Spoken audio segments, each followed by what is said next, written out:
Hello and welcome back to World 360. What has caused the latest flare-up in relations between Pakistan and Taliban-ruled Afghanistan? What pushed Japan to increase interest rates for the first time in 17 years? And what do various reactions to Russian President Vladimir Putin's election win tell us about global alliances? We answer these and more in today's episode. So first up, Taliban and Pakistan. Tensions have been brewing between the two ever since the Taliban grabbed power in Afghanistan in February 2021. The Pakistani Taliban, or the TTP, has been a major source of friction. But the forced deportation of over 1 million Afghan refugees from Pakistan has also added fuel to the fire of late. But what transpired over the weekend marks a new low in relations between Kabul and Islamabad, which once was believed to have worked hand in glove. Let's not forget that when the Taliban takeover of Afghanistan took place in 2021, Pakistani spy chief Faiz Hamid visited Kabul, which was seen as a major step and a major message. Let's also not forget that when the Taliban was in power in the late 90s, Pakistan was one of 3 countries that recognized the regime. But much has changed this time around, and a once brotherly friendship could be turning bitter. Let's start with what happened over the weekend.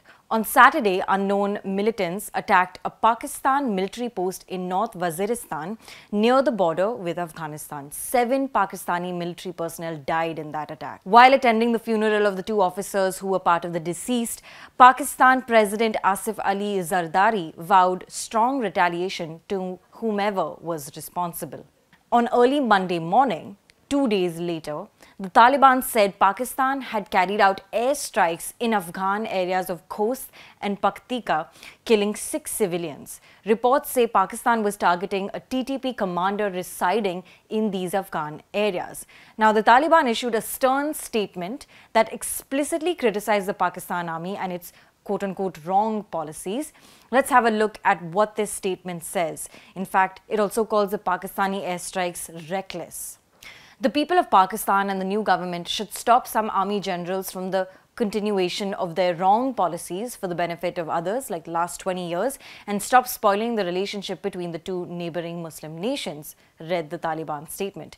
It further claims that the TTP commander that Pakistan is believed to have wanted to target in this attack was located in Pakistan itself and not Afghanistan. To add to the tensions, Taliban's defense ministry later came out and said its border forces targeted Pakistani military positions with heavy artillery in response to Pakistan's alleged attack earlier in the morning.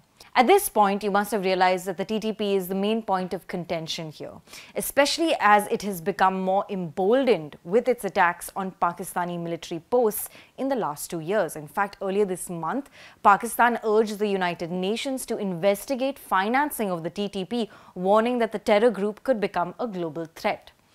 The US has now weighed in on the escalation of tensions, urging Pakistan to exercise restraint and the Afghan Taliban to rein in militants from launching cross-border attacks. Not to mention, a senior official from the US State Department will be visiting UAE and India this week to discuss the situation in Afghanistan. So there are a lot of moving parts here. Stay tuned to The Print as we will be tracking this very interesting development. For our second topic, we're looking at why Asia's second biggest economy has increased interest rates for the first time since 2007. I'm talking about Japan. Before we go forward, just a quick explanation of what interest rates are. These are rates of borrowing from banks and are connected to inflation. So, for example, when inflation increases and basic goods become more expensive, a country may raise interest rates, thereby giving consumers incentive to save their money in banks rather than spend it, and hence curbing rising inflation. Now back to Japan. For years, Japan has had a negative interest rate policy to encourage bank lending and spur demand. This made Japan stand out, as a major majority of countries have not maintained a negative interest rate regime, and that too consistently. A few years ago, the Asian Development Bank Institute published a report on the effectiveness of Japan's negative interest rate regime. It pointed out that Japan's aggressive pursuit of 2% inflation has created far too many structural changes, and the aging population has only exacerbated these issues.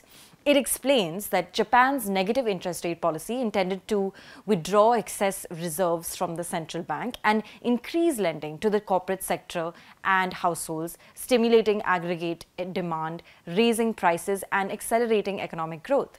But while banks withdrew excess reserves, lending to the corporate sector did not increase. The report says that because of Japan's aging population, a shrinking labor force, low participation of women in the workforce, a conservative banking system, less productive local governments, low levels of technological development, slow growth in MSMEs and startup businesses, the marginal productivity of capital is very low and the corporate sector's interest in investment had decreased.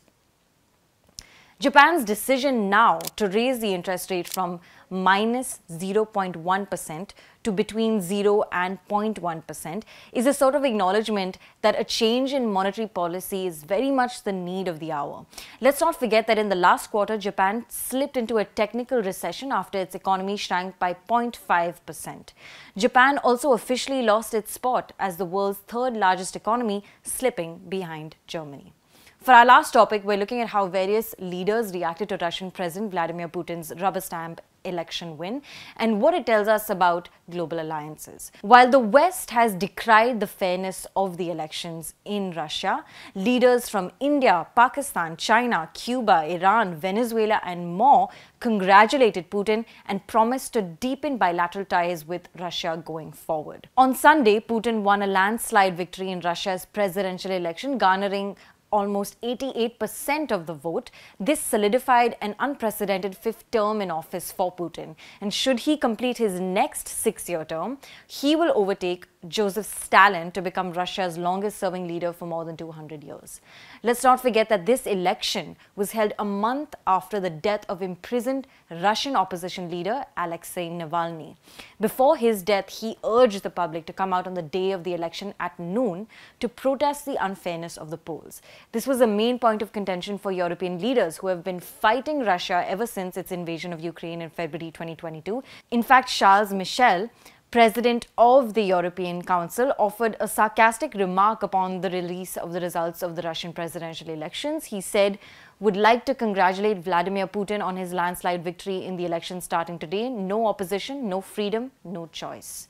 Meanwhile, China's President Xi Jinping was quick to congratulate Putin on his victory, saying Beijing would continue to promote the no-limits partnership that the two countries had forged just before Russia invaded Ukraine. Venezuelan President Nicolas Maduro, meanwhile, praised Putin, saying, "Our older brother Vladimir Putin has triumphed, which bodes well for the world." Prime Minister Narendra Modi was also part of the small group of leaders that congratulated Putin on his election win. Thanks so much for watching. This is Pia Krishnankutty for ThePrint.